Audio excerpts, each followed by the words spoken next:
ನಮ್ಮ ಕರ್ತನಾದ ಯೇಸು ಕ್ರಿಸ್ತನು ಶಿಲುಬೆಯಲ್ಲಿರುವಾಗ 7 ಮಾತುಗಳನ್ನು ಆಡ್ತಾರೆ. ಅದರಲ್ಲಿ 2ನೇ ಮಾತನ್ನು ನಾವು ಧ್ಯಾನ ಮಾಡಿ ನೋಡೋಣ.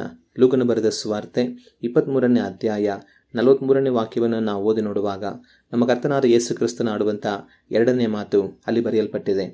ಅದಕ್ಕೆ ಯೇಸು, ಈ ಹೊತ್ತೇ ನನ್ನ ಸಂಗಡ ಪರದೇಶಿನಲ್ಲಿರುವೆ ಎಂದು ನನಗೆ ಸತ್ಯವಾಗಿ ಹೇಳುತ್ತೇನೆ ಎಂದು ಉತ್ತರ ಕೊಟ್ಟನು. ಈ ಮಾತುಗಳನ್ನು ನಮ್ಮ ಕರ್ತನಾದ ಯೇಸು ಕ್ರಿಸ್ತನು ತನ್ನ ಜೊತೆಯಲ್ಲಿ ಶಿಲುಬೆಗೆ ಹಾಕಲ್ಪಟ್ಟಂಥ ಒಬ್ಬ ಕಳ್ಳನಿಗೆ ಹೇಳ್ತಾರೆ. ಯೇಸು ಕ್ರಿಸ್ತನೊಟ್ಟಿಗೆ 2 ಕಳ್ಳರನ್ನ ಶಿಲುಬೆಗೆ ಹಾಕಿರ್ತಾರೆ. ಪ್ರಾರಂಭದಲ್ಲಿ ಅವರಿಬ್ಬರೂ ಸಹ ಯೇಸು ಕ್ರಿಸ್ತನನ್ನ ದೂಷಿಸ್ತಾ ಇರ್ತಾರೆ. ಆದರೆ ಒಂದು ಸಮಯದಲ್ಲಿ ಒಬ್ಬ ಕಳ್ಳ ಯೇಸು ಕ್ರಿಸ್ತನು ಮೆಸ್ಸಿಯನು, ಆತನು ದೇವರ ಕುಮಾರನು ಅನ್ನೋದನ್ನ ನಂಬ್ತಾನೆ. ಇನ್ನೊಬ್ಬ ಕಳ್ಳ ನಂಬೋದಿಲ್ಲ. ಹೀಗಿರುವಾಗ ಆತನನ್ನ ನಂಬದೆ ಹೋಗುವಂಥ ಕಳ್ಳ, ನೀನು ಬರಬೇಕಾದ ಕ್ರಿಸ್ತನಲ್ವಾ, ನಿನ್ನನ್ನು ರಕ್ಷಿಸಿಕೋ, ನಮ್ಮನ್ನು ರಕ್ಷಿಸು ಅಂತ ಹೇಳ್ತಾನೆ. ಆದರೆ ಈ ಸಮಯದಲ್ಲಿ ಆತನು ಕ್ರಿಸ್ತನು ಅನ್ನೋದನ್ನ ನಂಬಿದಂಥ ಮತ್ತೊಬ್ಬ ಕಳ್ಳ ಅವನನ್ನ ಗದರಿಸ್ತಾನೆ. ಗದರಿಸಿ, ಇಂಥ ಒಂದು ದಂಡನೆಯಲ್ಲಿರುವಾಗಲೂ ನಿನಗೆ ದೇವರ ಹೆದರಿಕೆ ಇಲ್ವಾ? ನಮಗಾಗ್ತಾ ಇರುವಂಥ ದಂಡನೆ ನ್ಯಾಯವಾಗಿದೆ, ಆದರೆ ಆತನು ಅಂಥದ್ದೇನು ಸಹ ಮಾಡಲಿಲ್ಲ ಅಂತ ಹೇಳಿ, ಯೇಸುವೆ, ನೀನು ನಿನ್ನ ರಾಜ್ಯವನ್ನು ಪಡೆದವನಾಗಿ ಬರುವಾಗ ನನ್ನನ್ನು ನೆನೆಸಿಕೋ ಅಂತ ಹೇಳ್ತಾನೆ. ಆದರೆ ಆ ಸಮಯದಲ್ಲಿ ಯೇಸು ಕ್ರಿಸ್ತನು ಈ ಮಾತನ್ನ ತನಗೆ ಹೇಳ್ತಾರೆ.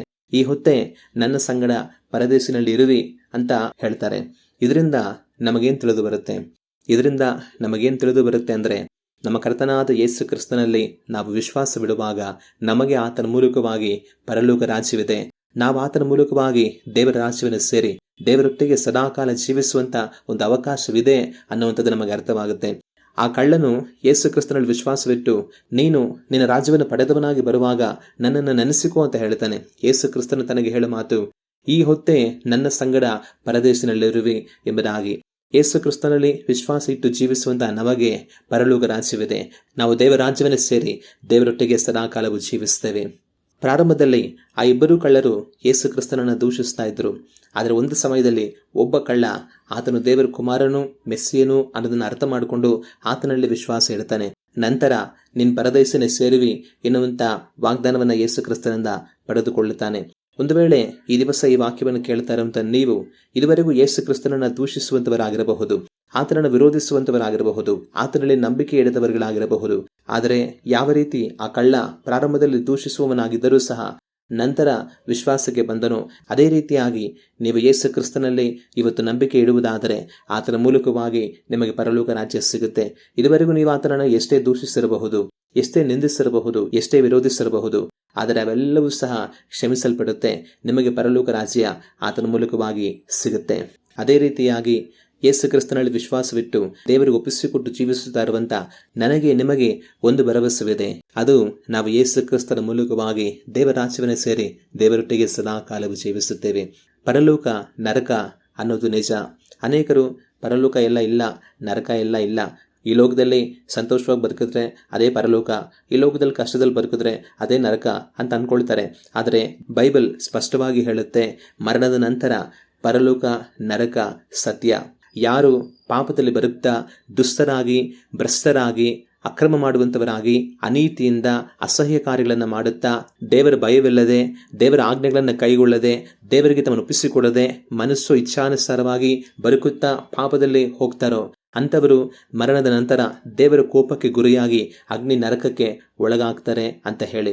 ಆದರೆ ಮನುಷ್ಯರು ಈ ರೀತಿಯಾಗಿ ಪಾಪದಲ್ಲಿ ಬದುಕಿ ಆ ಪಾಪದ ನಿಮಿತ್ತ ದೇವರ ಕೋಪಕ್ಕೆ ಒಳಗಾಗಿ ಅಗ್ನಿ ನರಕಕ್ಕೆ ಗುರಿಯಾಗುವಂಥದ್ದು ದೇವರಿಗೆ ಇಷ್ಟವಿಲ್ಲ.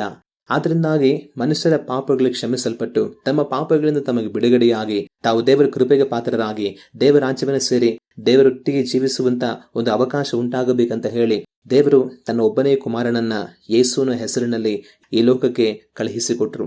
ಯೇಸು ಕ್ರಿಸ್ತನು ತನ್ನ ದೇವರ ಕುಮಾರನಾಗಿದ್ದು ಮನುಷ್ಯನಾಗಿ ಈ ಲೋಕಕ್ಕೆ ಬಂದು ನಮ್ಮ ಪಾಪಗಳ ನಿಮಿತ್ತ ತನ್ನ ರಕ್ತವನ್ನು ಶಿಲುಬೆಯಲ್ಲಿ ಸುರಿಸಿ, ನಮ್ಮ ಅಕ್ರಮಗಳ ನಿಮಿತ್ತ ತನ್ನ ಶರೀರವು ಶಿಲುಬೆಯಲ್ಲಿ ಮುರಿಯಲ್ಪಡುವುದಕ್ಕಾಗಿ ತನ್ನನ್ನು ಒಪ್ಪಿಸಿಕೊಟ್ಟು ನಮ್ಮ ಮರಣವನ್ನ ತನ್ನ ಶಿಲುಬೆಯಲ್ಲಿ ಹೊತ್ತುಕೊಂಡು ನಮಗಾಗಿ ಮರಣವನ್ನು ಅನುಭವಿಸಿದನು. ಮತ್ತೆ 3ನೇ ದಿನದಲ್ಲಿ ಮರಣವನ್ನು ಜಯಿಸಿ ಎದ್ದು ಬಂದು ಪರಲೋಕಕ್ಕೆ ಏರಿ ಹೋಗಿ ಈಗ ತಂದೆಯಾದ ದೇವರ ಬಲಗಡೆಯಲ್ಲಿ ಆಸೀನನಾಗಿದ್ದಾರೆ. ಯಾರೆಲ್ಲ ನಾನು ಪಾಪಿ ಎಂಬುದಾಗಿ ದೇವರ ಬಳಿಯಲ್ಲಿ ಅರಿಕೆ ಮಾಡಿ ಯೇಸು ಕ್ರಿಸ್ತನು ದೇವರ ಕುಮಾರನು, ಆತನು ನನ್ನ ಪಾಪಗಳ ಕ್ಷಮೆಗಾಗಿ ತನ್ನ ರಕ್ತವನ್ನು ಸುರಿಸಿದನು, ನನ್ನ ಮರಣವನ್ನು ತಾನು ಶಿಲುಬೆಯಲ್ಲಿ ಹೊತ್ತುಕೊಂಡು ನನಗಾಗಿ ಮರಣವನ್ನು ಅನುಭವಿಸಿ ಮತ್ತೆ ಮೂರನೇ ದಿನದಲ್ಲಿ ಮರಣವನ್ನು ಜಯಿಸಿ ಎದ್ದು ಬಂದು ಪರಲೋಕಕ್ಕೆ ಏರಿ ಹೋಗಿ ದೇವರ ಬಲಗಡೆಯಲ್ಲಿ ಆಸೀನನಾಗಿದ್ದಾನೆ.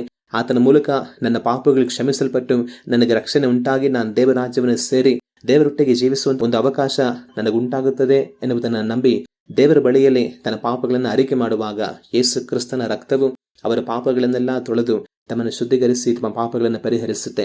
ಇನ್ನು ಅವರು ಪಾಪವನ್ನು ಮಾಡದೆ ದೇವರ ವಾಕ್ಯದ ಪ್ರಕಾರವಾಗಿ ಜೀವಿಸುತ್ತಾ ದೇವರಿಗೆ ತಮ್ಮನ್ನು ಒಪ್ಪಿಸಿಕೊಟ್ಟು ತಮ್ಮ ಈ ಲೋಕ ಜೀವಿತವನ್ನ ತಾವು ನಡೆಸುವಾಗ ಈ ಲೋಕ ಜೀವಿತದ ಕಡೆಯಲ್ಲಿ ಯೇಸು ಕ್ರಿಸ್ತನ ಮೂಲಕವಾಗಿ ಪರಲೋಕ ರಾಜ್ಯವನ್ನು ಸೇರಿ ದೇವರೊಟ್ಟಿಗೆ ಜೀವಿಸುವುದಕ್ಕೆ ಅವಕಾಶವಾಗುತ್ತೆ. ಆ ಅವಕಾಶವನ್ನ ಆ ದಿವಸದಲ್ಲಿ ಆ ಕಳ್ಳ ಬಳಸಿಕೊಂಡ. ಪ್ರಾರಂಭದಲ್ಲಿ ಆ ಕಳ್ಳ ಯೇಸು ಕ್ರಿಸ್ತನನ್ನ ದೂಷಿಸುವವನಾಗಿದ್ದರೂ ಸಹ ಒಂದು ಸಮಯದಲ್ಲಿ ಯೇಸು ಕ್ರಿಸ್ತನಲ್ಲಿ ನಂಬಿಕೆ ಇಟ್ಟ.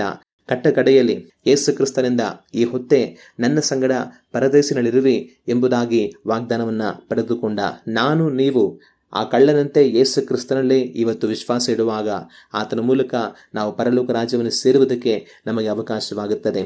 ಯೇಸು ಕ್ರಿಸ್ತನ ಹೇಳಿದ ಮಾತು, ನಾನೇ ಮಾರ್ಗವೂ ಸತ್ಯವೂ ಜೀವವೂ ಆಗಿದ್ದೇನೆ, ನನ್ನ ಮೂಲಕವಾಗಿ ಹೊರತು ಯಾರೂ ತಂದೆಯ ಬಳಿಗೆ ಬರಲಾರರು ಎಂಬುದಾಗಿ.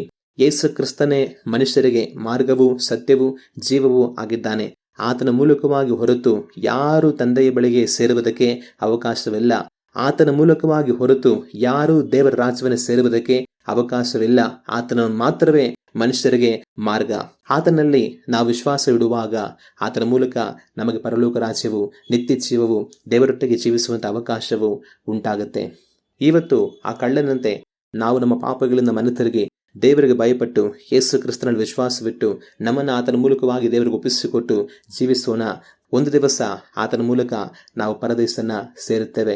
ಈ ದಿವಸ ಆತನಲ್ಲಿ ನೀವು ವಿಶ್ವಾಸವಿಟ್ಟು ನಿಮ್ಮನ್ನು ದೇವರಿಗೆ ಒಪ್ಪಿಸಿಕೊಟ್ಟು ನೀವು ಜೀವಿಸುತ್ತಾ ಇದ್ದರೆ ಆ ವಿಶ್ವಾಸವನ್ನ ಕಡೆಯವರೆಗೂ ಕಾದುಕೊಳ್ಳಿರಿ. ಒಂದು ದಿವಸ ಯೇಸು ಕ್ರಿಸ್ತನ ಮೂಲಕ ನೀವು ದೇವರಾಜ್ಯವನ್ನು ಸೇರಿ ದೇವರೊಟ್ಟಿಗೆ ಸದಾಕಾಲವು ಜೀವಿಸುವರಿ. ನಾವು ಕಣ್ಣುಗಳನ್ನು ಮುಚ್ಚಿ ಪ್ರಾರ್ಥಿಸೋಣ. ನಮ್ಮನ್ನು ಬಹಳವಾಗಿ ಪ್ರೀತಿಸುವ ತಂದೆಯೇ, ನಮ್ಮ ರಕ್ಷಕನಾದ ಯೇಸು ಕ್ರಿಸ್ತನ ನಾಮದಲ್ಲಿ ನಿಮ್ಮನ್ನು ನೋಡಿ ಈ ಮಧ್ಯಾಹ್ನದಲ್ಲಿ ನಾವು ಪ್ರಾರ್ಥನೆ ಮಾಡುತ್ತೇವೆ. ಯೇಸು ಕ್ರಿಸ್ತನು ತಾನು ಶಿಲುಬೆಯ ಮೇಲಿದ್ದುಕೊಂಡು ತನ್ನಲ್ಲಿ ನಂಬಿಕೆ ಇಟ್ಟಂತಹ ಕಳ್ಳನಿಗೆ ಈ ಹೊತ್ತೆ ನನ್ನ ಸಂಗಡ ಪರದೇಶಿನಲ್ಲಿರುವಿ ಎಂಬುದಾಗಿ ವಾಗ್ದಾನವನ್ನು ಮಾಡಿದರಲ್ಲ ತಂದೆಯೇ, ನಾವು ಸಹ ಆ ವಾಗ್ದಾನವನ್ನು ಪಡೆದು ಜೀವಿಸುವ ಹಾಗೆ ನಮಗೆ ಸಹಾಯ ಮಾಡಿರಿ ಎಂದು ಪ್ರಾರ್ಥಿಸುತ್ತೇವೆ. ಆ ಕಳ್ಳನು ಯಾವ ರೀತಿಯಾಗಿ ಮನತಿರುಗಿ ಪರದೇಶಿನ ಸೇರುವಂತ ಅವಕಾಶವನ್ನು ಪಡೆದುಕೊಂಡನು, ಅದರಂತೆ ನಾವು ಸಹ ನಮ್ಮ ಪಾಪಗಳಿಗೆ ಮನತಿರುಗಿ ನಿಮ್ಮ ಕುಮಾರನಾಗಿರುವಂಥ ಯೇಸು ಕ್ರಿಸ್ತನ ನಂಬಿಕೆ ಇಟ್ಟು ಆತನ ರಕ್ತದಿಂದ ನಮ್ಮ ಪಾಪಗಳಿಂದ ತೊಳೆಯಲ್ಪಟ್ಟು ಬಿಡುಗಡೆ ಹೊಂದಿಕೊಂಡು ನಿಮ್ಮ ರಾಜ್ಯವನ್ನು ಸೇರುವುದಕ್ಕೆ ಅವಕಾಶವಾಗುವ ಹಾಗೆ ನಮ್ಮನ್ನು ಒಪ್ಪಿಸಿಕೊಡಲು ಸಹಾಯ ಮಾಡಿರಿ ತಂದೆಯೇ. ನಮ್ಮನ್ನ ನಾವು ನಿಮಗೆ ಒಪ್ಪಿಸಿಕೊಟ್ಟು ನಿಮ್ಮ ಕುಮಾರನಾದ ಯೇಸು ಕ್ರಿಸ್ತನಲ್ಲಿ ನಂಬಿಕೆ ಇಟ್ಟು ಜೀವಿಸುತ್ತಾ ಬರುತ್ತಾ ಇದ್ದರೆ ಅದಕ್ಕಾಗಿ ನಿಮಗೆ ಸ್ತೋತ್ರ. ಆ ನಂಬಿಕೆಯನ್ನು ಕಡ್ಡೆಯವರೆಗೂ ನಾವು ಕಾದುಕೊಳ್ಳುವಂತೆ ಸಹಾಯ ಮಾಡಿರಿ. ನಿಮ್ಮ ಕೃಪೆಯ ತಂದೆಯೇ ನಮ್ಮೆಲ್ಲರ ಸಂಗಡಿರಲಿ. ಆ ಕಳ್ಳನು ನಿಮ್ಮ ಕುಮಾರನಾದ ಯೇಸು ಕ್ರಿಸ್ತನಲ್ಲಿ ವಿಶ್ವಾಸವಿಟ್ಟು ಪರದೇಶನ ಪ್ರವೇಶಿಸಿದಂತೆ ನಾವು ಸಹ ನಿಮ್ಮ ಕುಮಾರನಾದ ಯೇಸು ಕ್ರಿಸ್ತನ ಮೂಲಕ ಒಂದು ದಿವಸ ಪರದೇಶನ ನಾವು ಪ್ರವೇಶಿಸಿ ನಿಮ್ಮೊಡನೆ ಜೀವಿಸುವಂತೆ ನಮಗೆ ಅವಕಾಶವಾಗಲಿ ಎಂದು ಪ್ರಾರ್ಥಿಸುತ್ತೇವೆ. ನಿಮ್ಮ ಹಸ್ತಕ್ಕೆ ತಂದೆಯೇ ನಮ್ಮನ್ನು ಒಪ್ಪಿಸಿಕೊಟ್ಟು ನಮ್ಮ ರಕ್ಷಕನಾದ ಯೇಸು ಕ್ರಿಸ್ತನ ನಾಮದಲ್ಲಿ ಬೇಡುತ್ತಿದ್ದೇವೆ, ಪರಲೋಕದ ನಮ್ಮ ತಂದೆಯೇ.